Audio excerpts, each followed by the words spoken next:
বলুন তো আমরা কেউ কিছু দিতে পারি ভগবানকে? কি দেবো আমরা? আমাদের দেওয়ার কি আছে? বাস্তবিক সত্য তো আমাদেরও দেওয়ার কিছুই নেই। এই যে তুলসী দিই, তুলসীটাও ভগবানের তৈরি করা। আমি কি তুলসী গাছ জন্ম দিই? ভগবান ফুল যে দিই, ফুলটাও ভগবানের তৈরি করা। ফল দিই, ফলও ভগবানের তৈরি করা।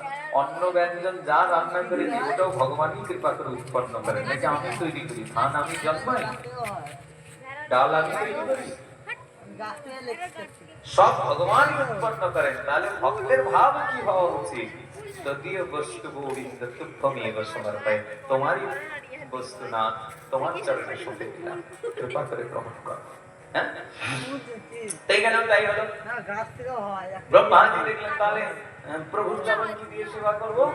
তো প্রভুরই বিগলিত হয়েছিলেন এক সময় ভগবান, সেই বিগলিত জল আমার কাছে, তার জিনিস দিয়ে তারই পা ধুয়ে সঙ্গে সঙ্গে কি করলেন? ওই জল কমণ্ডলের জল দিয়ে ভগবানের চরণ ধুয়ে দিলেন। সেই জল আকাশ মন্ডল পরিব্যাপ্ত হলেন। এটাই আকাশ গঙ্গা বা মন্দাকিনী। ভগীরথ তপস্যা করে এটাকে মর্তে নিয়ে এসেছেন, তাই না?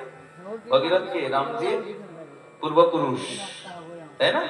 ভগবান রামচন্দ্রের পূর্বপুরুষ ভগীরথ। সকল রাজা তো সূর্যবংশীয় রাজা ছিলেন, এরই উত্তর পুরুষ হলেন ভগীরথ। হ্যাঁ, রঘুর উত্তর পুরুষ হলেন ভগবান রাম। তো যাই হোক, দিনে আশিসা মোদিতা মোদিনাথা, দিনে আশিসা মোদিতা মোদিনাথা,